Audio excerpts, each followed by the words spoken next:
तो hello guys, कैसे हैं आप सब लोग। मैं हूं आपका दोस्त अरसलान और आप देख रहे हैं मेरा चैनल जी फ्लिक्स। तो गाइस, रीइंकार्नेशंस के एपिसोड 246 के साथ हाजिर हूं। तो लास्ट एपिसोड के एंड पे हमने देखा था कि माया लिंजुई के हाथ में एक चाबी लगती है और उस चाबी की मदद से वो एक फॉर्मेशन को एक्टिवेट कर सकता है और फॉर्मेशन उसे कहां पर लेकर जाएगी वो हम लोग इस एपिसोड में देखने वाले हैं। क्या वो बाउंड्री सी एरिया में जाएगा या फिर वो स्काई डोमेन में जाएगा, ये हम लोग यहीं पर। तो गाइस, कैसे हैं आप सब लोग। रीइंकार्नेशंस के एपिसोड 246 के साथ हाजिर हो। तो लास्ट एपिसोड के एंड पे हमने देखा था कि माया लिंजुई चाबी को उस फॉर्मेशन के अंदर धंसा देता है और वहां पर उस फॉर्मेशन को एक्टिवेट करता है। इसके साथ ही वहां पर जबरदस्त एनर्जी निकलती है। इस एनर्जी के साथ ही उनको वहां पर से टेलीपोर्ट किया जाएगा। आसमान के ऊपर से रिफ्ट ओपन होता है। आसमान के ऊपर से जो रिफ्ट ओपन होता है, इनकी फॉर्मेशन वहां पर से दूसरी जगह के ऊपर लेकर जाने वाली है। तो ये लोग बाउंड्री सी में पहुंच जाते हैं। थोड़ी देर के बाद बाउंड्री सी में पहुंच जाते हैं जहां पर बाउंडलेस सी एरिया होता है। बाउंड्री सी में पहुंचने के बाद माया लिंजुई पानी के अंदर से बाहर निकलता है क्योंकि ये सभी के सभी वहां पर से एक दूसरे के सेपरेट हो चुके हैं। तो माया लिंजुई अलग हो चुका है बाकी सभी से। तो माया लिंजुई कहता है मैं जहाँ पर अकेला हूँ, इसका मतलब यह कि बाकी के सभी लोग अलग हो चुके हैं। यानी वो सभी लोग कहाँ पर होंगे, ये एरिया क्या इसको बाउंड्री सी कहते हैं क्योंकि यहाँ पर सी मुझे दिखाई दे रहा है। अपने विंग्स को निकालता है तो उसका विंग उसे कहता है लड़के मुझे यहाँ पर अपने होम टाउन की स्मेल आ रही है, यानी कि मुझे ब्रेथ महसूस हो रही है। लगता है कि हम लोग बाउंडलेस सी में पहुंच चुके हैं। वो बाउंडलेस सी है और यहीं पर बाउंडलेस सील है। लिंजुई कहता है तो यहाँ पर आगे बढ़ना होगा, लेकिन यहाँ पर मुश्किल यह है कि मैं जीजी और बाकी के दोनों से अलग हो चुका हूँ, उनको ढूंढना भी जरूरी है। इसके साथ ही माया लिंजुई को वहाँ पर अपनी वही लड़की दिखाई देती है। तुम्हारा लिंजुई कहता है फाइनली तुम यहाँ पर आ चुके हो। तुम्हारा लिंजुई कहता है तो मैं यहाँ पर तुम्हें दोबारा देख रहा हूँ। तो वो लड़की उसे कहती है ठीक है अब जल्दी से आ जाओ, मैं तुम्हें तुम्हारे घर लेकर चलती हूँ। तुम्हारा लिंजुई कहता है ये तो सिर्फ और सिर्फ तुम्हारा एक क्लोन है, तुम्हारी रियल बॉडी यहाँ पर क्यों नहीं आई, तुमने अपनी रियल बॉडी को क्यों नहीं लेकर आई। तो वो लड़की आगे बढ़ती है, लिंजुई के करीब जाती है और उसे कहती है पर तुम यहाँ पर वापस तो आ जाओ, यहाँ पर वापस आने के बाद तुम्हें सब कुछ पता चल जाएगा। मैं यहाँ पर तुम्हारे तो इंतजार कर रही हूँ, चलो जल्दी से घर वापस चलते हैं। लिंजुई से कहता है क्या तुम यहाँ पर मुझे थोड़ी सी और बात एक्सप्लेन नहीं कर सकती, क्या मुझे थोड़ा सा और नहीं बता सकती कि यहाँ पर चल क्या रहा है, ताकि मुझे यहाँ पर थोड़ा सा माइंड क्लियर हो जाए। इसके साथ ही वो लड़की माया लिंजुई को पीछे की तरफ धक्का देती है और कहती है प्लीज मुझे माफ करना, लगता है कि मैं थोड़ी सी आने में लेट हो गई, कि उसने हमें ढूंढ लिया है, उसने हमें ढूंढ लिया, बंदे ने हमें ढूंढ लिया और वो पहले से बहुत ज्यादा पावरफुल हो चुका है, इतना पावरफुल हो चुका है कि मैं भी यहाँ पर उसको हैंडल नहीं कर सकती, मैं तो इतना सोच भी नहीं सकती थी। इसका मतलब यह है कि मैं तुम्हें अपने साथ स्काई डोमेन में लेकर नहीं जा सकती, तुम्हें अकेले वहां पर आना होगा। इसी के साथ ही आसमान के ऊपर से एक अटैक होता है। वो एनर्जी भी इतनी पावरफुल होती है कि वो सीधी आकर उस लड़की की बॉडी से टकराती है। माया लिंजुई कहता है यहाँ पर चल क्या रहा है, तुम्हारे पर किसने अटैक किया है। अटैक के साथ ही उस लड़की का क्लोन जो होता है वो डिस्ट्रॉय हो जाता है और डिस्ट्रॉय होने से पहले वो लिंजुई से कहती है स्काई डोमेन में नहीं आना, तब तक स्काई डोमेन में नहीं आना जब तक कि तुम ग्रोन अप नहीं हो जाते, यानी कि तुम अपनी कल्टीवेशन लेवल को उस लेवल तक नहीं पहुंचा देते कि जिस बंदे ने मेरे पर अटैक किया उसको हराने के काबिल नहीं हो जाते। साथ ही जाते हुए उसे बस इतना कहकर जाते हैं कि तुम स्काई डोमेन एरिया से हो, तुम्हें स्काई डोमेन में वापस आना है जहाँ पर तुम्हारा घर है, और साथ ही उसका क्लोन डिस्ट्रॉय हो जाता है। तुम्हारा लिंजुई कहता है यहाँ पर मैं क्या करूँ, मुझे सभी लोग मुझे आखिरी अल्फाज बताए बिना यहाँ से चले जाते हैं। मैं यहाँ पर उनसे कुछ पूछने की कोशिश करता हूँ, लेकिन इससे पहले भी या तो मर जाते हैं या फिर वो चले जाते हैं। इसी के साथ ही माया लिंजुई जब वहाँ पर खड़ा होता है तो पीछे से एक बड़ी सी काफिश निकलती है। वो माया लिंजुई को खाने के लिए अपना बड़ा सा मुंह खोलती है। तुम्हारा लिंजुई उसकी तरफ देखता है और कहता है तुम्हारा साइज तो काफी ज्यादा बड़ा है, लेकिन तुम्हारी कल्टीवेशन बहुत ज्यादा कम है कि तुम इस वक्त प्रूविंग डाउराम में हो कि तुम मुझसे तो काफी ज्यादा कमजोर हो, तो मैं तुम्हें यहाँ पर आसानी से मार सकता हूँ। तुम्हारा लिंजुई जैसे उसके खिलाफ एक्शन लेने लगता है, इसी वक्त आसमान के ऊपर से एक बड़ा सा जाल गिरता है उस मछली के ऊपर और मछली को वहाँ पर उस जाल में ट्रैप कर लिया जाता है। वहाँ पर एक शिप आती है और शिप के ऊपर एक लड़की होती है। वो लिंजुई से कहती है लड़की क्या तुम ठीक हो। लिंजुई से कहता है कि मैं बिल्कुल ठीक हूँ। तो वो लड़की माया लिंजुई से कहती है चलो फिर जल्दी से यहाँ पर शिप के ऊपर आ जाओ, बाउंडलेस सी एरिया बहुत ज्यादा डेंजरस है, तुम्हें यहाँ पर पानी के करीब नहीं रहना चाहिए। ये लड़की जो होती है ये बाउंडलेस सी एरिया के जो 6 सी एरिया होता है उसकी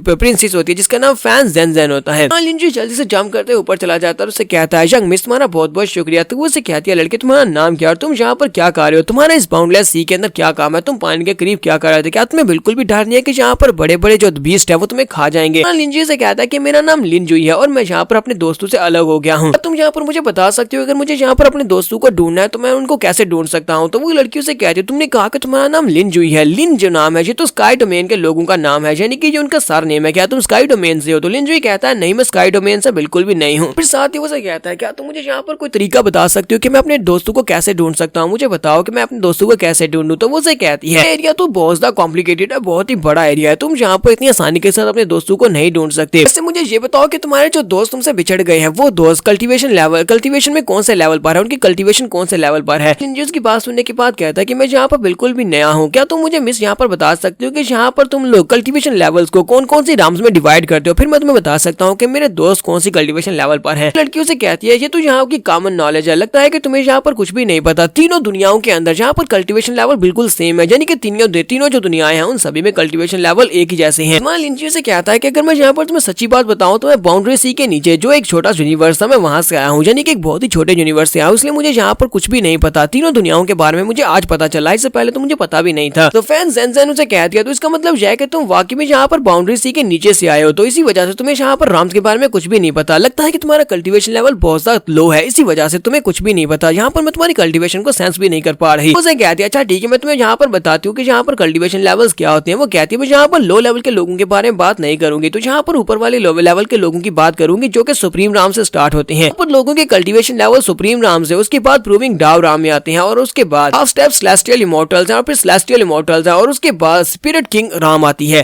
उसकी बात सुनने के बाद कहता है तो आज मुझे यहाँ पर एक और बात पता चली कि यहाँ पर हमारे पास पोर्टल राम में पहुंचने के बाद हम लोग स्पिरिट किंग राम में पहुंचते हैं, यानी कि उसके बाद जो लेवल है वो स्पिरिट किंग राम का लेवल है। तो फैन ज़ेन फिर से उसे कहती है कि मैंने भी यहाँ पर तुमसे एक सवाल पूछा था, मैंने तुमसे पूछा था कि तुम्हारे दोस्तों का कल्टीवेशन लेवल क्या है, तुमने मुझे बताया नहीं। तुम्हारे लिंजियो से कहता है कि वो सभी लोग half step celestial immortal level पे हैं। उसे कहती है अच्छा फिर ठीक है, तुम्हें यहाँ पर ज्यादा परेशान होने की जरूरत नहीं है। अगर वो लोग half step celestial immortal level पे हैं तो फिर उन्हें यहाँ पर कोई भी नुकसान नहीं पहुंचा सकता, वो लोग यहाँ पर सेफ रहेंगे। इसके साथ ही ज़ेन के फादर पीछे से निकलते हैं और उसे कहते हैं ज़ेन मैंने तुम्हें कितनी बार कहा है कि यहाँ पर दूसरों के ऊपर तरस खाना बंद करो, तुम यहाँ पर नहीं जानती कि ये आदमी कैसा निकल सकता है। किसी के ऊपर भी इतनी आसानी से भरोसा नहीं करना चाहिए, क्योंकि इंसान का हार्ट जो है ये बहुत ज्यादा सिनिस्टर हो सकता है, बहुत ही ईवल हो सकता है। ज़ेन अपने फादर से कहती है फादर ये बंदा दिखने में बहुत ज्यादा शरीफ दिखाई देता है, ये कोई बुरा आदमी नहीं है। तो उसके फादर आगे बढ़ते हैं और उसे कहते हैं यहाँ पर इतनी छोटी उम्र में क्या पता होगा कि मर्दों के दिल कैसे होते हैं, तुम इसको बिल्कुल भी नहीं जानती। तो ज़ेन अपने फादर से कहती है फादर मैं बच्ची नहीं हूँ, आप मुझे यहाँ पर बच्ची तो ना कहें, मैं एक ऐसी इंसान हूँ उसने अभी तक दुनिया नहीं देखी, क्योंकि आप मुझे दुनिया में निकलने नहीं देते इसी वजह से। तो उसके फादर जिसका नाम फैन मिंग है वो उसे कहते हैं लेकिन ये अनइनवाइटेड गेस्ट है, हमें यहाँ पर अनइनवाइटेड लोग बिल्कुल भी नहीं चाहिए। इसी के साथ एक लड़का उनके पास आता है और कहता है सी पैट्रियार्च हमारे पास एक बहुत ही बुरी खबर है, सी एरिया की एक शिप इस वक्त हमारे सामने आकर खड़ी है। तो उसे कहते हैं पैट्रियार्च कहते हैं जी लियांग, ये तो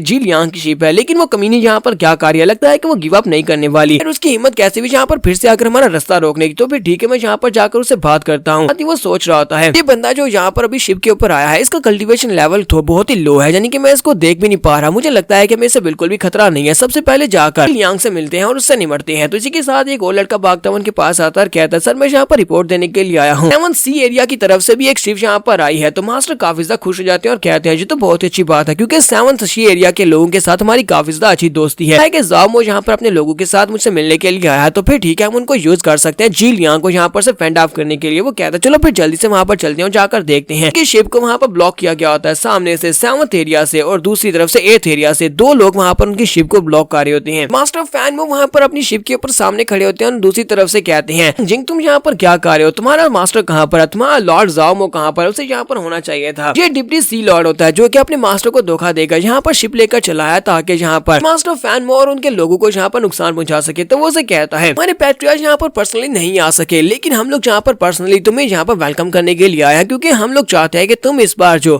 टेस्ट होने वाला है, सीक्वेंस ट्रायल होने वाले हैं, उसमें हिस्सा ना लो, तुम्हें यहाँ पर से वापस जाना होगा या फिर तुम्हें यहाँ पर मरना होगा। बस सुनने के बाद फैन मोन से कहते तुम कमीनों कहिए क्या तुम लोग यहाँ पर गद्दारी कर रहे हो, क्या तुम लोग यहाँ पर हमें रास्ते में रोकने के लिए। साथ ही वो सोच रहा होता है, साथ ही वो सोच रहे होते हैं कि ये दोनों इन दोनों की कल्टीवेशन लेवल अगर दोनों मिल जाए तो मुझसे ज्यादा हो जाती है, यानी कि मैं अगर इनसे फाइट करता हूँ तो मैं फाइट में इन दोनों को हरा नहीं पाऊंगा। तो हम लोग यहाँ पर क्या करें, हम लोग बहुत ही बुरी तरह से यहाँ पर फंस चुके हैं। तो यहाँ पर हम लोग अपनी एपिसोड 246 का एंड करेंगे। एपिसोड की एक्सप्लेनेशन अच्छी लगी हो तो कमेंट करके जरूर बताइएगा। चैनल को सब्सक्राइब कर दें, वीडियो को लाइक और शेयर कर दें। शुक्रिया।